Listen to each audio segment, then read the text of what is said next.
Hello, I'm James O'Loughlin and welcome to the Business Centre New South Wales Government Business Connect webinar. I'm hosting this discussion instead of Steve Waite. Big shoes to fill and I will do my best. And I'm very excited to be speaking to Kate Lyle, who with her husband David run Bee Innovative, an ag tech company that helps farmers know more about where their bees are and where their bees aren't and what they're doing and what they're not doing, which helps those farmers make better decisions that can lead to increased yields and profits. It's a really interesting area and we're going to find out how it works, what Kate has learnt from taking this from idea to what is rapidly becoming a very successful company.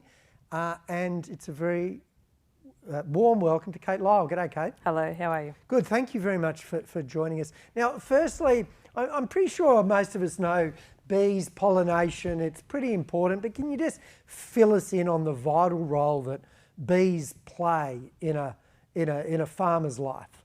Yeah, so bees are huge. So bees are brought in to pollinate farmers' crops. So 75% of the food we eat is pollinated by bees. So that's over 100 crops around the world that we need bees for so we can have food on our plates. And with those bees coming in and pollinating them, what are the variables? I guess the number of bees, how healthy they are, how active they are. Yeah, definitely. So the health of the hive is huge. If you've got hives that are weak, they're not going to pollinate very well, and the numbers of bees in the hives are a lot less. So normally what will happen is farmers will bring beekeepers in to drop their bees off, and they will bring in a certain amount of bees per acre. Yeah. So the beekeeper will come in, drop the bees off, and then they'll sit in there for about 6 weeks or however long the crop is flowering for. And then once that's finished, the beekeeper will come and take those bees away, and then the fruit will develop after that. And that's a system that's been operating for quite some time, isn't it? Absolutely. So this process hasn't changed in 200 years. The way we pollinate food now is how we did it 200 years ago. And in Newcastle and the Hunter, what crops are we talking about, mate? There's not too many around here, but in New South Wales there's quite a lot. There's you've got blueberries and raspberries up around Coffs Harbour. Further north you've got macadamias around Byron Bay. And heading south you then go into almonds, apples. So it's quite spread out. Right. And if there were no bees, what would happen to the crop?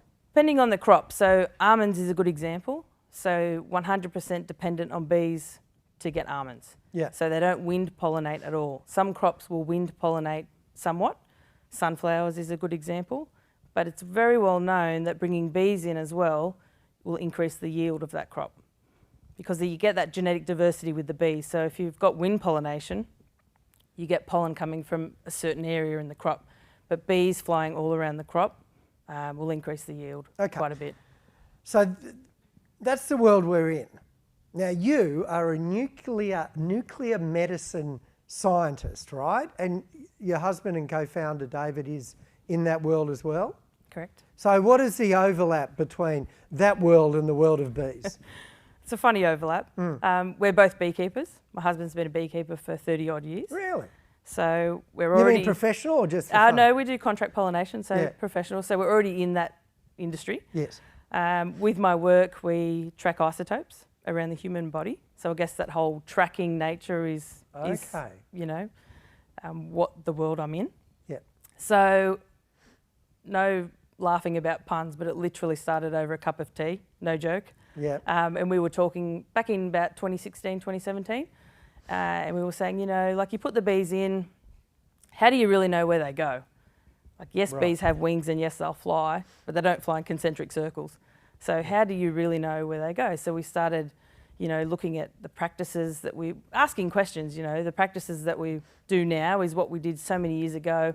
Surely it's time to make it better. So did you find that there was a problem in that, for example, two farmers might put an identical number of bees with an identical crop, and one would have a really high rate of bee-achieved pollination and one wouldn't, and you couldn't really work out why? Well, absolutely, and the reason for that is you've got different topography, you've got different surrounds around the crop. Like if you've got big eucalypt trees that are surrounding the crop, you'll get more shadow in the morning, so the bees don't come out as early. There's a whole swag of factors that affect bees. Yeah. Weather is a huge one as well. Right. So what did you come up with? So we've come up with, it's the easiest way to describe it, it's like a radar. So it sends out an energy pulse, it gets a lot of data back, and we can identify in the crop where the bees are and more importantly where they're not. Right. So initially when we started we thought, we'll put these sensors out all through the crop. Yeah. But Well, just let me ask you about a radar for bees first, because that sounds not the easiest thing to design. No, not at all. So I guess with our work that we do, like how are we going to track these things? They're so small.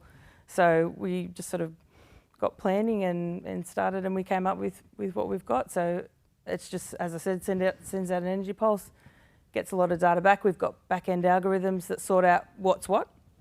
So you get data back from probably birds and slugs and everything. And also the leaves as well. Yeah. And so we can see. But you can, the smart thing in the background, which you designed, can tell what's a bee and what isn't a bee. Exactly. Right.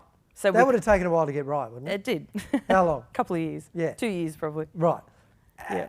And so that means you can say, all right, there's lots of bees on that part of the crop, but we're not getting any there. Absolutely. Is that right? Absolutely. And has there been any way for farmers to have that information before? No, not at all. I mean, could they go for a walk and think, well, there kind of seems to be more bees here and less there, but it'd be very vague and inaccurate. Often the farmers just sort of leave it up to the beekeepers to bring them in. Yes, they do walk the crop, and then often at the end of the season they can sort of see, yes, we've got better yield over this end. Not really sure what happened over here. But it's a bit late then, isn't it? It's too late then. You've got to wait till next year if you want to try and fix anything. Right. So you can, in the early vital days of when you're wanting the bee-led pollination to occur, say this part of the crop is getting it, this bit isn't. Yes, And yes, absolutely. Right. And that's what your innovation is. It gives farmers that information. So we display the results to the farmers on a colour graphic, bit like a radar rain map. So it's very easy. It's got 3 colours, very easy to interpret. And the most important thing is once the bees are in, you can't move the hives in a short distance because the bees will go back to where the hive was and then unfortunately die. So if you want to move Are hives... they not that... I mean, that's not very smart, is it? No, it's not I mean, very you smart. probably think bees are very smart, do you? No, I do, but that's not very smart, is it? That's one. No. Yeah. I mean, we all have our blind spots. That's right. So if you want to, because the honeybee will travel approximately about 3 kilometres from the hive, if you do want to move bees, you have to move them further than that for a couple of weeks. They reorientate and then you could bring them back, which doesn't fit with the pollination period. So then what do you do when the farmer has this information, this bit of the crop's getting pollinated, this bit isn't? Yes. How do they, I mean, okay, you've identified to me what the problem is. How do they solve it? So there's 2 options. Yeah. They can either decide to leave it as it is and we'll redo it next year, Right. or they might want to bring some more bees in. Right. So have they another can go. have another. Yeah, we'll just continue what they're doing, but ring the beekeeper and say, hey, can you bring in another 20 hives? Yeah, right. And we're going to put them over here when you Right, arrive. put them right in the middle of the bit that isn't getting Well, just pollinated. exactly. So yeah, we can tell them where the best spot is to put them. Yeah, yeah. You mentioned that bit where you said the radar we displayed in 3 colours. So it's really important, isn't it? You've got all this very technical engineering behind it, this analysis of information to come up with where the bees are. But the farmers don't care about any of that. They just want to see really clearly where the bees are and where they are. Exactly, and they want a simple answer. What do I do? Tell me what to do. Yeah. Definitely. Yeah. So they find that colour display very easy to interpret. Was there a bit of trial and error in Yeah, there getting was. that right? There was. Were you too complicated at first? Absolutely. Yeah. Yeah, we've worked out how to make it more simple for them, and they appreciate that. What so was it's too much information at the beginning. Right. So they said, no, we don't want to know all this, written reports and all that sort of stuff. We just want to see visually what they're doing, and then we can make changes. Right. And how did you find out that the first way you designed it was a bit too complex? I mean, were you continually asking your first customers or people you're doing trials with? That's right. Yeah, continually asking them and getting their feedback, and then we can incorporate feedback into what we present. And do you have to be a bit humble there? Because it's tempting to think, look at this wonderful thing I designed, and they're going, well, it's too complicated. And, it would be easy then to get defensive and say, well, that's your fault, wouldn't it? I guess you could. Yeah. But I think with a startup, you've got to realise that, there's many different customers that you work with. A lot of them will have different opinions, and we work across a lot of crops as well. So each customer might need a variation compared to, say, almonds versus macadamias. Yeah. So I think you've just got to be open, and you've got to take on advice, and these are the people that you're dealing with, and welcome their advice. And if it fits to change how you present it to the customer, then I think take that on board. Yeah, great. How did you get your first customer? I'm just trying to think how we got our first customer. I know how it was. We went and presented to the blueberry growers up at Coffs Harbour. We did like a bit of a presentation on what we were doing, and from that we then got a couple of blueberry growers. So we spoke to sort of like their governing body. Yeah. And then that disseminated down through the to the growers. And then we had a few of those like early adopters that were interested, so we went up and did a trial with them. So you said from firstly having the idea to first customer was what, 2 years? Yeah, at least 2 years. Well, at least 2 years. Yeah.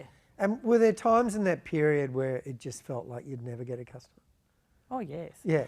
Definitely. And so a lot of people go through that. In fact, I would suggest almost every startup goes through those doubts. Or yes. Anyone writing I've got this great product. Where do I start? Yeah. Yeah. Or anyone writing a book or writing a song, you started but you haven't finished yet and you wonder if you'll ever finish. What advice would you have for people? I think my biggest advice would be to get help. So there's a lot of people in the startup community. There's great venues like the Business Centre that will help you.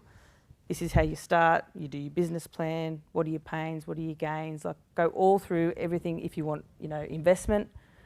Every little aspect of a startup that you might not want to do that particular part, but you can consider it and decide if it's, worth it for your company. So I think engaging with the professionals and the people out there that can really help you, this is the journey that you need to go on. And when did you first do that and how did you do it? That would have been in 2016. Yeah. 2017. So near the beginning. Definitely. Yeah. Definitely at the beginning. And it was just you're seeing out in the media, sort of accelerators or things to sort of get you going for your startup. And we just sort of started with something with CSIRO, with CSIRO. They had a prime, so it was like a taste of an accelerator. And following that, we linked up with the Business Centre, and you just get a real good idea on everything you need to know about a successful startup and how to get it going. Yeah, great. And you mentioned earlier pains and gains, which is a phrase that's probably familiar to many in the audience, but possibly not all. What do you mean by that, and how did it apply to be innovative? So when you've got a product that you've created in a startup, it's no good creating a product and say, who's going to use this? You need to create your product with the idea of where you want to take it, and you need to know what customers might use this product and what are their pains. Because if you make a product and they go, oh, that's no good to me, well, you've wasted 3 years. Yeah. So I think you've really got to do those sort of initial interviews with your potential customers and finding out what problems they have, what they would like to see, this process done better. And go from there. And I guess you were able to do that when you were beekeepers and working with clients. Exactly. So being a beekeeper, we were already well aware of what the pains were. So you pop your bees in and the grower said, oh, they didn't do very good this year. We were sort of already had that industry knowledge, which shaped our pathway that we took. Did you feel like giving up at any point? Often. Yeah, and why didn't you? I think doing a startup, you've got to have a little crazy in you. Yeah. And the motivation that, I really want to see this process done better, and I can see at the end of the day, if we're successful, how much this will help the farmers, for our example. Must be stressful doing it with your spouse. No, it's fantastic. Really? Yep. You think Oh. about it, we work on it all the time, during the night, Yeah. during the day. Like That's what I mean. No, it's great. We get on very well. Really? And having a great time You doing don't it. argue about it? No. Wow. No. So there's another side business, marriage counselling for people who work together. Are there some specific? You mentioned seek advice early. Are there other things that you have learned that might be useful to other people going on the same journey? I think probably one of the biggest things is you will feel overwhelmed the whole way through. And Yeah. even to this day, I still do. But I think just keep in mind that end picture.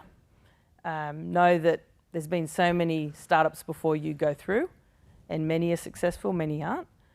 And I think, just keep that in mind. And you basically feel like you're jumping off a cliff and you're building the plane on the way down. Yeah. And you feel like that the whole time. But I just keep that end goal in mind.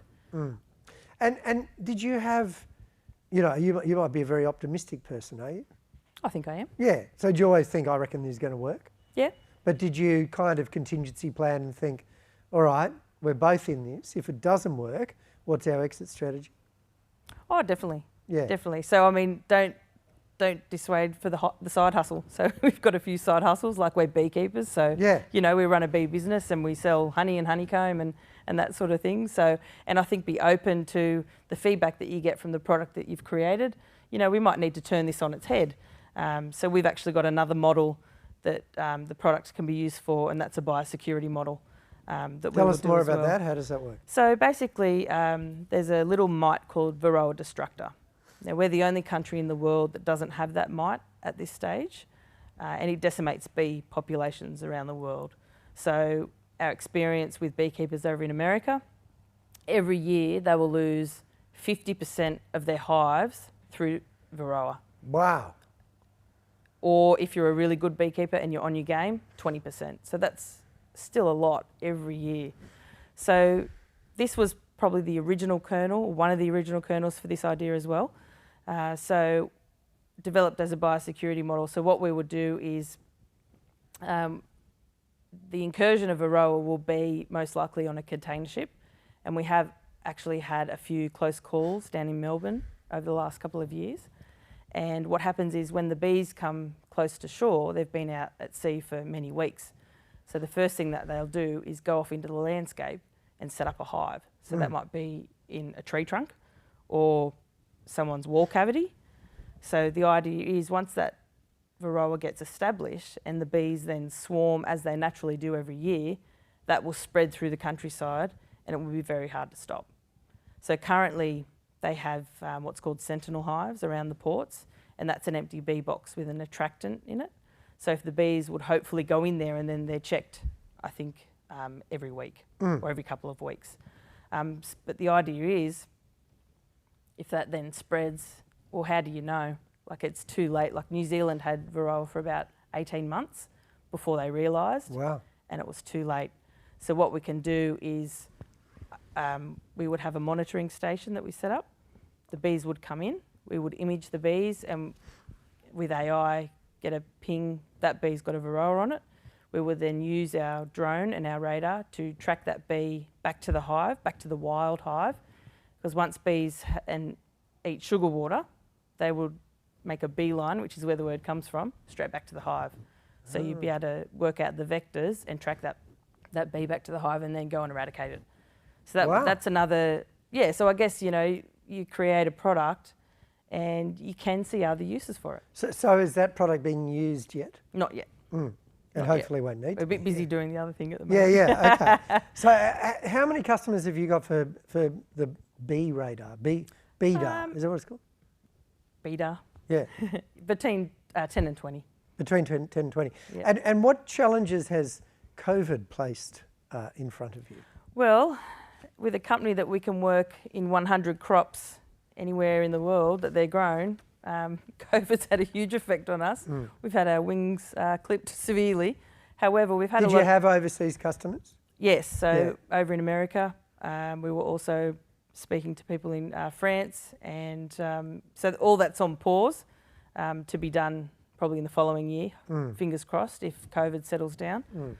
But we just don't know. But luckily, we've had enough interest in Australia that we've just been continuing on working. So we've been quite lucky. Farmers are still growing crops, Yeah. so bees Well, are when you still say in happening. Australia, I mean, in New South Wales, you would have been fine, but what about interstate? Well, that's been really interesting. So we had, for example, a good example, back in August, we had a job literally just across the border, across the river. It was like the next property, so you In could see Victoria? it from New South Wales. Yeah. Yes, it was an almond crop, and we were going down there. They were spraying out a bee attractant, and we were going down there to image and assess where the bees were and how well this attractant was working. So you get all your permits ready. You're following what's happening in the media. You're ringing, the services to find out exactly what the rules are. 10 o'clock at night, we're sitting at the border going, the rules are about to change tomorrow. What will they be? They can't tell you. So we sort of rang the company and said, look, if we come over to Victoria, we can do the job, but then we have to leave all of our vehicles and equipment there and fly home through Sydney. So it was just not tenable. So we rang them and said, because it was an almond crop that is quite large and they have many properties, they had a property in New South Wales, so we just shifted the work to that one in New South Wales. So that was fine. We did that job, no worries. Following that, the rules have changed and they've brought in a critical agriculture worker, beekeeper being one of them. So when we go on these jobs, often we take our bees as well. The farmer's interested in us taking our bees. If they're having trouble getting other beekeepers in, or they say, oh, you can do the bees, you can do the radar as well. So we're able to travel with bees under this new rule, and that's what we did recently. So it sounds like the challenge was more just complying with whatever rules about where you could go, rather than having to kind of pivot the business or anything like that. Exactly. It's just complying with the rules. We're very lucky. As I said, farmers are still growing food crops. Bees are still travelling around the country to pollinate those crops. So, like you say, we just had to fit in with what the current rules were for the time. Yeah, yeah. So would you have, people at a lot of businesses at the moment are kind of working out what to do and how to stay afloat. You've been through difficult times because you're a startup, and every startup goes through difficult times. What insights, if any, or learnings have you got about that? In relation to COVID, or just in general? Just generally, I think. Just in general. I think, look, it's going to be what you think your company will be, and the product you're going to develop may not be the right fit for your customers. So I think, listen to what they're saying and adapt that into your business. And the other thing is, it's challenging whether you seek investment or if you try and bootstrap your startup. So you've got to do what's right for your company. Yeah, yeah. And how did you make that decision? So we made the decision, we're bootstrapping at the moment, and we feel that once we're ready for, yes, we've been doing work and have customers, but once we're ready for that big global launch where we can work in, say, 10 countries at the one time, that's when we'll seek our investment. So we can grow the company and grow the company's value for the moment because we have customers, and then that will influence the amount of investment we can get. So it's just you and your husband David now at the Absolutely. moment, isn't it? Yes. And it's probably not that much of not that labour intensive, is it? I mean, I guess you tell me, but I would imagine you go, you install it, you get the data, you analyse it, you give it to them, but you might be able to be working on other jobs at the same time. Yeah, so typically we go to the job for 3 to 5 days. Depending, the bees will fly differently depending on what the weather is. So a full sunny day where it's warm to a partly cloudy day where it's a bit cooler. So we like to give the farmer a different variety in what the bees are doing. So, what does the radar look like? It's how big is it? Well, it's about 2 kilos, so it fits under the drone. Yeah. And it's just in a dome. Yeah. So it's all sort of protected from the weather and so but it's got a honeycomb print on the outside. Very cool. Oh, so it's on a drone and it's flies underneath around. the drone. Yep. Yeah, right. So very quickly, early on, we were thinking, should we put these sensors on stands and just put them in numerous places throughout the crop. But very quickly we thought, you know what? Let's just couple it under a drone, and it allows us to scale what we're doing a lot quicker. And would you So- just use one drone per farm or a few? Depends how big the farm is. Anything that's, you know, less than 100 acres or less, we'll just use the one drone. The batteries typically last for about 20 minutes. So you do need to have enough batteries to keep charging, and then you can keep the drone flying most of the day. We like to do sort of 3 missions, morning, lunch and afternoon. The bee activity will change throughout the day as well. Right. So it tends to be better sort of that during the day, early morning when it's a bit cooler and the sun isn't up as much. Yeah. They stay at home And for so a do bit you longer. generally map the same area 3 times or more? Probably more. No, we'd do more. So 3 times a day, and we're typically there for up to say 5 days. Oh, so you might So, map. we can get a lot of variance. Yeah, right. Great. Now, a question here from a viewer.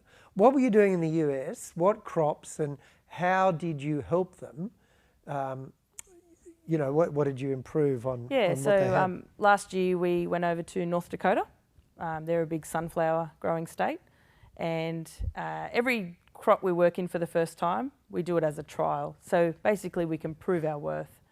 So we went over and did a trial in sunflowers, and we worked on 2 different properties. Yep. And this sunflower crop was grown for oil. So we actually improved their oil content by 30% with the better bee placement.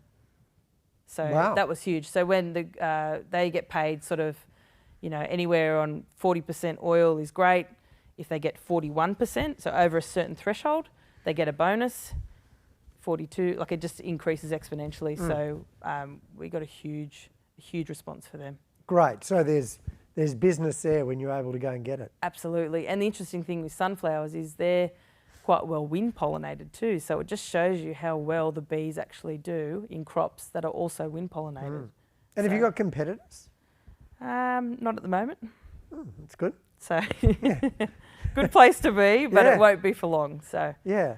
I mean, it really is there is I guess one of the trends in startups over the last few years have been businesses that can measure things that previously hasn't been measured, whether it be the quality of soil. There's a startup in Newcastle doing that, whether it be how farmers are using water, whether it be electricity use in the home or whatever. Yes. But they're all doing the same thing. They're measuring things which previously we couldn't measure accurately, and simply giving the information to the end user in a way that's really easy for them to interpret and then make better decisions and allocate resources better. So there's a great, I guess in any industry, there's a great opportunity just go around and say, what do people need to know but that isn't being measured yet?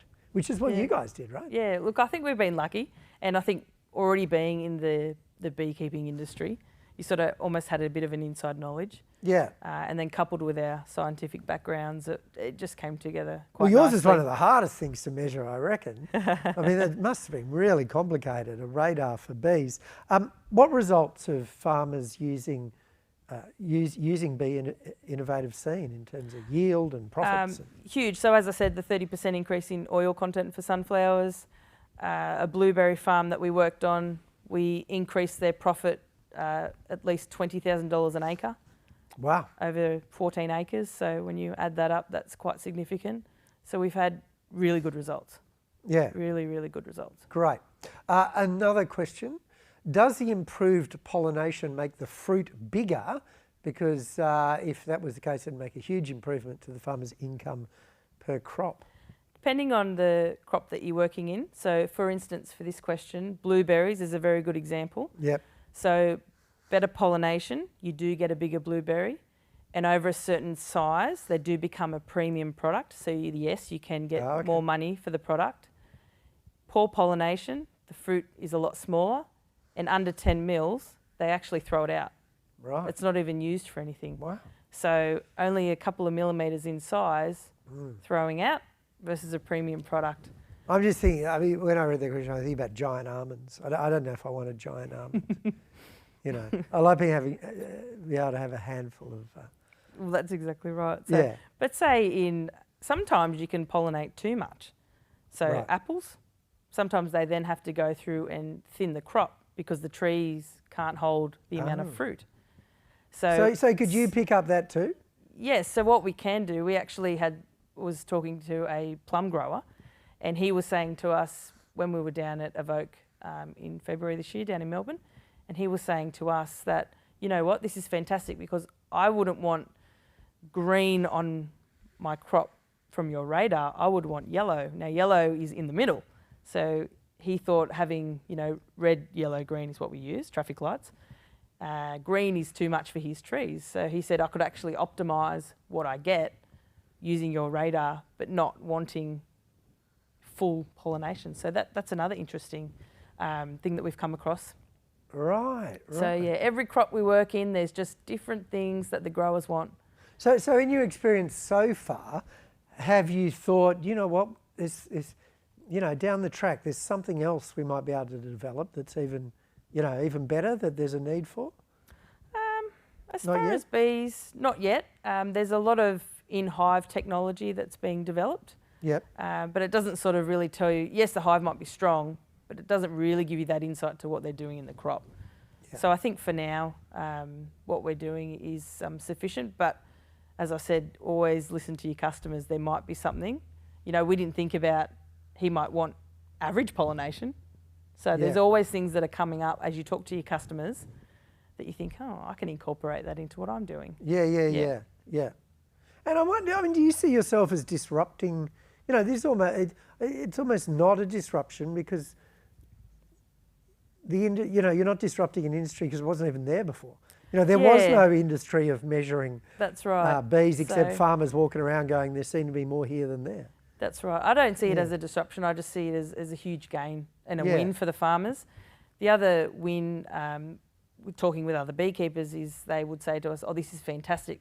The farmer will value what the bees do for their crop a lot more. So we might be able to charge more per hive. Yeah, right. So they're also seeing a win as well. So we've had some really good responses from both the farmers and the beekeepers as well. Was it hard initially to know how to price this? You know, because you're not going into a market and saying we've got to go a bit cheaper than our competitors because it's a totally new market. Well, we looked at a few things. So we thought, well, you know, each farm we work on is going to be a different size. They might not want us to scan the whole place. They might want us to just scan half. So we charge $1 a certain amount per acre, Yeah. so they can raise or lower as they feel. The other important thing is all the different crops we work in, they're all worth different amounts per acre. Yeah. So blueberries is a very high value crop, and so you'll often find that they're on smaller plots. Sunflowers is more of a broad acre crop, so the dollars they get per acre is a lot less. So yes, we do gauge what we charge. We do our research on what the crop is worth, and then we go from there. So we don't just have a certain dollars per acre, and that's on every crop. We do change. Yeah. Another question is the data you're collecting of value within your business model. Yes, I think it is. Yeah. So huge amount of data, and like we just use it for ourselves. But the way we present it to our farmer is not all the raw data. It's just this is the outcome.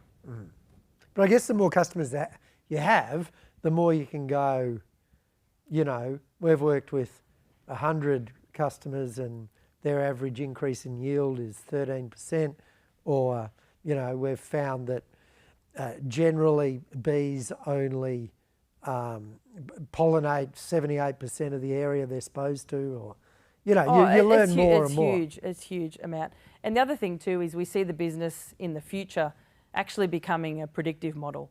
So it won't be us out in the crop scanning over the years, and we feel it'll be, say, 5 to 7 years, it might be more. All the data we're collecting about the weather, all those microclimates, we're going to be able to put that all into a software that they might ring us up and say, where should I put my bees? And we can go through all of that, and it becomes a predictive model. Because as you go through the crops, you are seeing patterns. Yeah. Definitely. So we feel that would be a huge way to scale what we do, and it could be a subscription model. So you change the way that you run your business as you progress and Yeah. mature. So have you learned something from the data you've collected so far that surprised you about bee behaviour? I think I knew in the sunflowers that I was hoping that we would have a positive impact. I didn't think we would get such a huge impact like that. Yeah. 30%. Like, I was not expecting that at all, considering they're wind pollinated so well, and bees just add that sort of genetic diversity. But it was massive. And the blueberries, to increase their profits by so much money per acre, I was just blown away. But I was thinking of maybe something like, we've found that 90% of the time bees will go north of their hive rather than south or something. Oh, I like mean, that. they certainly fly different patterns, upwind and downwind, Yeah. and crosswinds, absolutely. So we have seen a huge, interesting things like that, Yeah, definitely. And, the way the hives are facing towards the sun and shadows yeah. and that sort of thing, they'll tend to stick on the sunny side of that plant versus the shaded side of that, on the opposite side. So there's lots of different things that we're picking up. Yeah, and that'll help you. I mean, you should really have a second business that's you already are beekeepers, but that works in tandem with this, that's beekeeping, that can use all the data that they're collecting to ensure that they place the hives in the optimal spot. Yes, absolutely. You're doing that? Yeah. Oh, good. Does Be Innovative have a role in protecting the precious part that bees play in our ecosystem? Well, definitely, I think in two ways. So we've got the biosecurity model, like that will be huge. So if we're the only country without Varroa, if we can protect that, that's massive for our beekeeping industry, and it's huge for our farmers. Like, if Varroa comes in, borders may shut. It's going to be really hard to get food crops pollinated and pollinated properly. Yeah. So I think that will be huge. And I think what we're doing now, it's food security. Yeah. So if we're helping farmers grow more product, they're more sustainable. There's more food out there for the world. So I think this is a really good thing for society. Yeah, yeah. What's been the best bit so far? I think the best bit is getting the results from doing our trials. So initially in that first crop, because you really don't know, and so we always just toe in the water, see what we're up to. You think it's going to work. You think it's going to work, and it should work theoretically, but actually seeing those results, and then sometimes we work all the way through to harvest. So we've got what our bees are doing. We then follow right through to harvest, and we can actually say, look, in this area where you had really good pollination, this is the yield you got. In the red area, wasn't very good, was it? And this is what you got. And showing the farmer that difference is fantastic. And what's been the worst bit? The late nights, I think. Yeah, right. Working. Working. Yeah, but yeah, it's all worth it. Yeah, and you never argue with your No, never. business partner, never. husband, which sounds fantastic. Is there anything else you want to say from your experience and what you've learnt to other people going on this startup journey? I think, look, from my background, scientific background, a startup is such a foreign thing. Yeah. And even to this day, I still feel, I guess, nervous a lot of the time because it's all new. And I'm sure that will change as we go through a bit more time. But I think have the guts to do it. Have the determination. Don't get worried. Oh, it's too much. Like, you can make it work. Yeah. You can always make it work, and there's things that you can manage in your life. But just take that leap. Yeah. And Now, when you say take that leap, it's easy, not easy, but easier to take the leap with your own time, with your own hopes. What about financially? Have you had to put yourself on the line financially? Have you had to put yourself in a situation where you thought, if this business doesn't work, we're in real financial trouble? I think being a husband and wife team, which is quite unusual, we're both in it. So we certainly had the family's security forefront. Yeah. So I think what that's created is not, sometimes you might get the situation, well, I'll jump out of my job and go and do this startup, and you'll keep working in your job, and then we'll be financially secure. Like, we've basically just had to work twice as hard to get this done. And we are, and we're loving it. So I think it's just to work very hard, and the rewards are there. So next steps, grow the business in New South Wales, and Yes. when you're able, over the rest of the country. Fingers crossed COVID relaxes and yeah, and yep. then when you're able to go overseas again, that might be the time when you're looking for more investment, more staff. Definitely. So Yeah. what I see us having is, you know, we'll have an office over in the US, and we'll have one over in Europe, and then that will, you know, staff what needs to be done Yeah. across the sea. Do you need more staff here yet? We're okay at the moment, but No, I we're wasn't ever looking. evolving.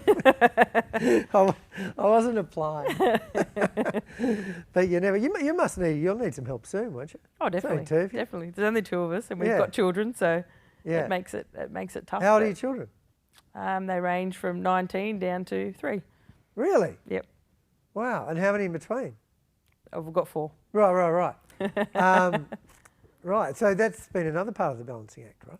Yeah, huge balancing act. Yeah. But, the younger 2 boys are quite like their beekeeping, funnily enough. So Do they? they're happy to come along sometimes. Yeah, right. Yep.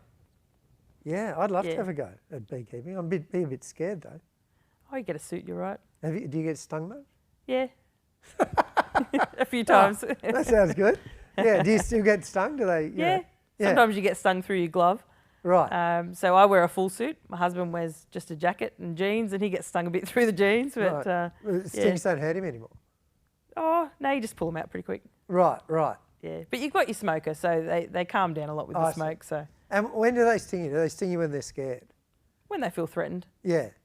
so Right. But they don't get to or know if you squash one of their mates, they Fair enough. give off a pheromone, and the others get a bit cranky. Yeah. Right. Yeah, Yeah. But you like them? yeah, Like they're good guys? yep. Yeah. They do a lot for the world, so Yeah, they do. I'll Yeah. take the stings. Yeah, right. Oh, good on you. Well, you're taking the stings for all of us. Kate, it was lovely to hear about Be Innovative and your story from idea to successful business, and the future seems bright, right? It does. Yeah. It does. Well, good on you. Congratulations. Now, if Thank you want you. to get in touch with Kate or Be Innovative, they've got a website, or you can contact the Business Centre and they'll forward your details. To find out more, like the Business Centre on Facebook, LinkedIn or Instagram, Twitter or Google. The Business Centre are fantastic at helping people who have a business and have a great idea like Kate, and they're grappling with it, and it's all coming at them, and they just need some help and guidance and knowledge and mentorship, and these guys have done it all a million times and really good at helping businesses, new businesses or established businesses. There are more, so you can Google the Business Centre to find out more about how they can help. There are more Business Connect webcasts on business disruption on their YouTube channel. And on behalf of the Business Centre, I'd like to thank and acknowledge the support of the New South Wales Government's Business Connect program in funding the development and production of these small business disruption webcasts. You can Google the New South Wales Business Connect program and register for and access more fully subsidised support, including one or more sessions with a qualified and experienced business advisor from anyone in New South Wales. I was just talking to the Newcastle ones, the Savo, and let me tell you, they know stuff. They're good. Finally, thanks once again to Jono and Tom and the amazing team at Fordtronic, who provide the webcast expertise and technology behind this webcast, and who have been the AV partners over a whole range of projects, and who the Business Centre in Newcastle strongly endorse, as do I, after working with them today. And if you'd like to talk with them about implementing webcasting as part of your business, or want to talk to the Business Centre about accessing this site here at the Business Centre in Newcastle to film or cast an event or a presentation, then reach out to them. It's been great being the guest presenter. Thanks, Kate. I've enjoyed it. Steve will be back next time with his indomitable style. Good evening.